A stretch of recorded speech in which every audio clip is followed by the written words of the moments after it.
Assalamualaikum warahmatullahi wabarakatuh. Perkenalkan, nama saya Nabila Selena Mafatria. Pada video kali ini saya akan membahas tentang strategi arsitektur jasa, khususnya mengenai integrasi service blueprinting dalam manajemen kualitas layanan terintegrasi.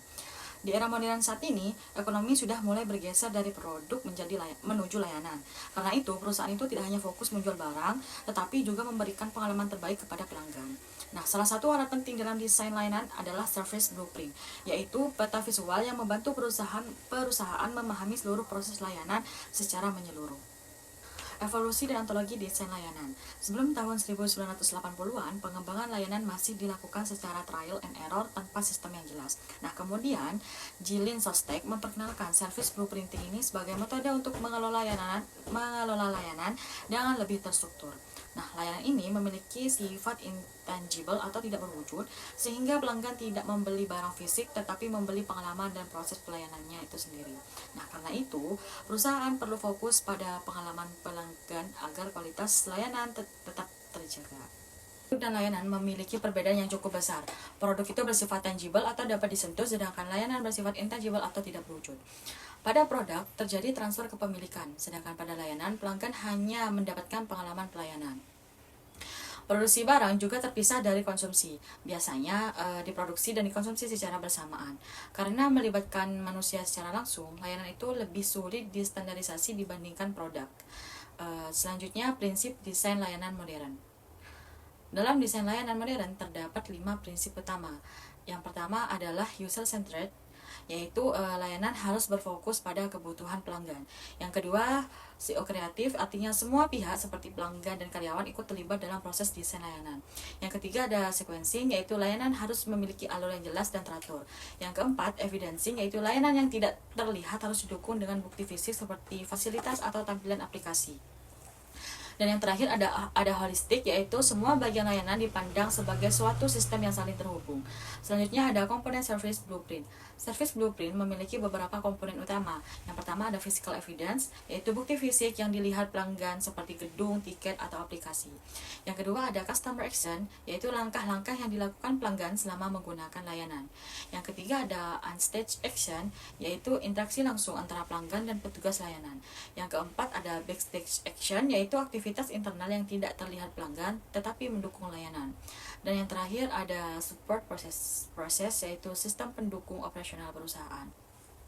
Selanjutnya garis pemisah dalam blueprint. Dalam service blueprint terdapat beberapa garis penting yang berfungsi memisahkan aktivitas layanan. Yang pertama ada line of interaction, yaitu batas interaksi antara pelanggan dan perusahaan. Yang kedua ada line of visibility, yang membedakan aktivitas yang terlihat dan tidak terlihat pelanggan.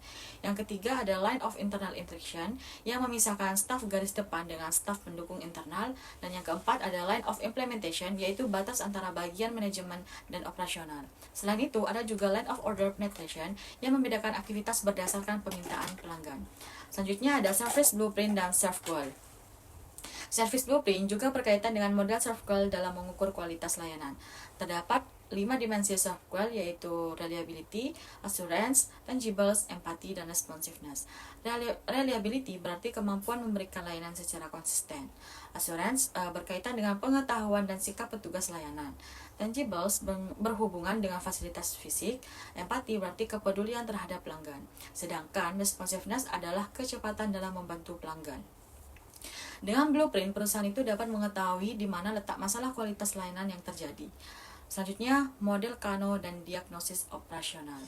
Model Kano membagi atribut layanan menjadi 3 bagian. Pertama ada must have, yaitu kebutuhan dasar yang wajib ada. Yang kedua ada one dimensional, yaitu atribut yang mempengaruhi kepuasan pelanggan secara langsung. Yang ketiga ada atraktif, yaitu fitur tambahan yang membuat pelanggan merasa lebih puas. Selain itu, dalam blueprint juga terdapat diagnosis operasional seperti fail points dan bottlenecks. Fail points adalah titik rawan kesalahan, sedangkan bottlenecks adalah hambatan yang menyebabkan keterlambatan layanan. Karena itu, perusahaan perlu memerlukan fail saving atau pencegahan kesalahan agar kualitas layanan tetap terjaga. Selanjutnya ada metodologi pembangunan blueprint. Pembangunan service blueprint dilakukan melalui beberapa tahapan. Dimulai dari menentukan proses layanan yang akan dipetakan, kemudian mengidentifikasi pelanggan dan kebutuhan mereka. Selanjutnya memetakan customer action, one stack action, dan backstack action. Setelah itu, menghubungkan super proses dan melakukan analisis terhadap hambatan maupun titik kegagalan layanan. Tahapan ini membantu organisasi memahami proses layanan secara lebih detail. Selanjutnya, studi kasus implementasi. Service blueprint ini telah diterapkan di berbagai industri. Misalnya di bidang perhotelan seperti Hotel Crystal, Kuta, dan Lake Powell. Blueprint ini berhasil meningkatkan kepuasan pelanggan dan mengurangi keluhan. Di rumah sakit, blueprint ini membantu mempercepat proses administrasi pasien pulang. Dan sedangkan pada kereta cepat bus, blueprint digunakan untuk meningkatkan efisiensi boarding dan pengalaman penumpang. Hal ini menunjukkan bahwa service blueprint dapat membantu organisasi meningkatkan kualitas layanan dan loyalitas pelanggan. Selanjutnya, perbandingan dan kesimpulan. Customer Journey Map berfokus pada pengalaman dan emosi pelanggan. Service Blueprint lebih fokus pada proses operasional layanan, sedangkan proses Chain Network atau PCN berfokus pada interaksi dan pembagian sumber daya. Kesimpulannya, Service Blueprint ini merupakan alat penting dalam manajemen kualitas layanan modern. Blueprint ini membantu perusahaan mengurangi kesalahan, mengatasi hambatan layanan, meningkatkan efisiensi operasional, serta menciptakan pengalaman pelanggan yang lebih baik. Karena itu, service blueprint ini menjadi strategi penting dalam menghadapi persaingan di era ekonomi berbasis jasa. Mungkin itu saja yang saya sampaikan. Kurang lebihnya mohon maaf. Wassalamualaikum warahmatullahi wabarakatuh.